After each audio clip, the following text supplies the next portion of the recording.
Hey sir, welcome to Manny's Headless videos. I do them all this way because it's just the quickest and the easiest. Alright, we covered a lot, we jumped around because we just met and because you already know a lot. And so it's hard to know where to start and how to build, but we'll find a groove over time. The first thing you played me was Jackson Browne, and I pointed out two features of it. The first was that after the A minor, I think it's more likely that he's playing a C over G than a full G chord. So practice just floating your ring finger to the low E string. And by the way, low E, A, D, G, B, E.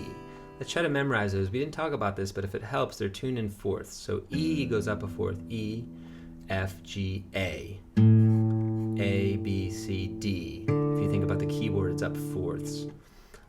There's one exception to that, which we'll talk about next time.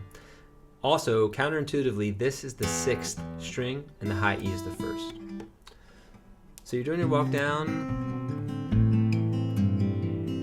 So you still have the sound of a C, but with G in the bass. And when you get to the F, rather than using the chunky bar chord that jams all four digits up, use a 3-note F triad, 3, 2, 1, plus the thumb.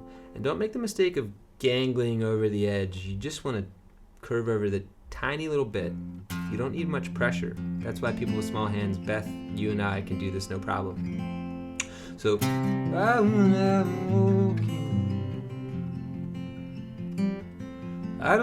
and that's the reason, is so that people can flex with their middle finger or with their pinkies.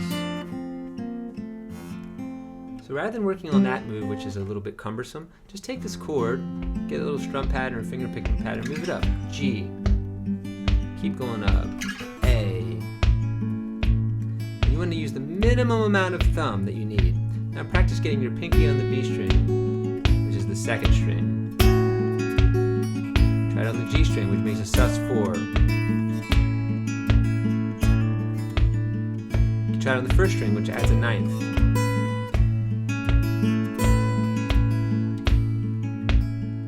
Okay, so that's one move for today. We talked about the escape tone move. At first I showed it to you with octaves. So play your low G, 3rd fret, E string.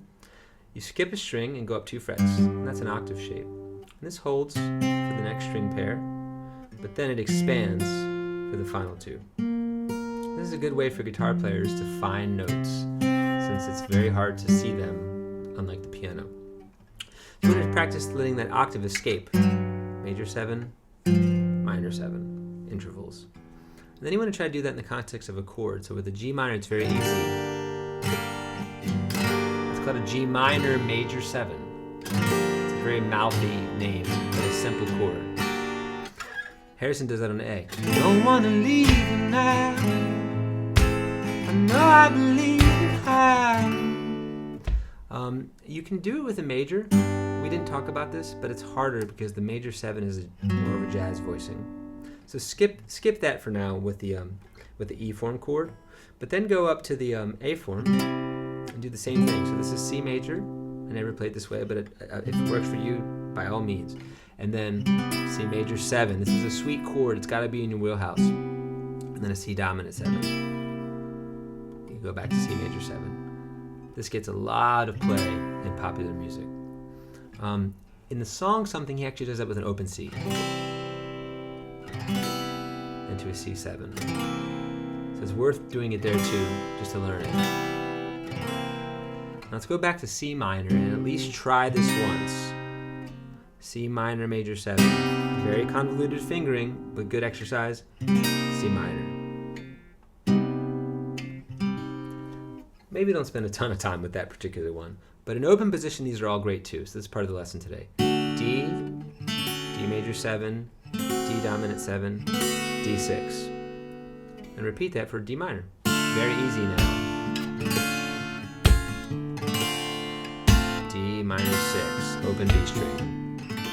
Let's repeat these on A major 7, A dominant 7. Now here to get the 6 is weird. It's worse than E, so let's just leave it out. Now try the minor. Don't wanna leave it now. You know I believe it how. And then on E minor, it's beautiful. Really waited till we finished changed. Now we're going to get the 6th by playing a C sharp on the 4th fret A string, and then first finger D string 2nd fret.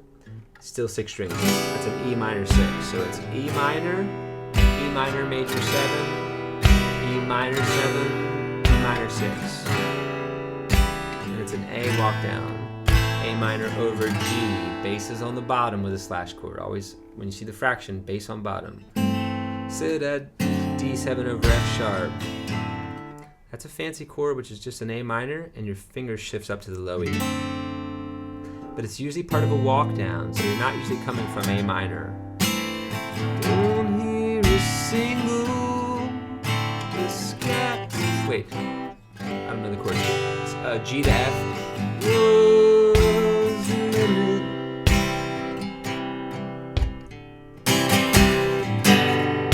Something like that.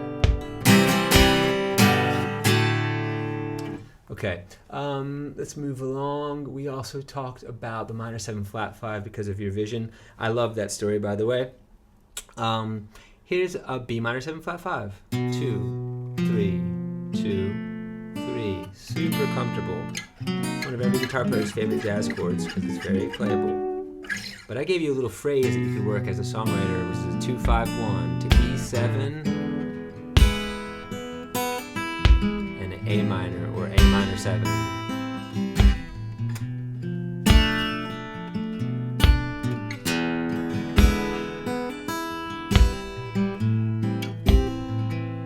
Okay, try that in A. It's really cool. The last thing we talked about was chord scales. You already knew the theory, so I just showed you how to do it with open D, D, to E minor, F sharp minor, G, A. Don't worry about the 7th, and B minor.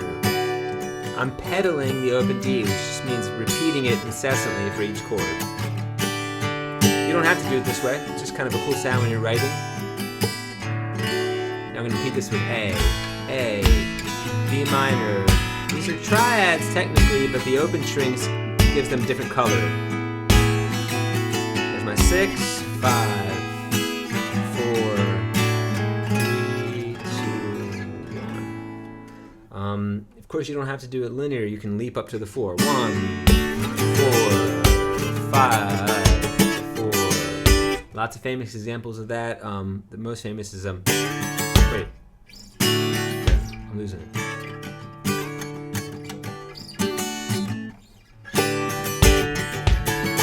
Over the hills and far away, Zeppelin.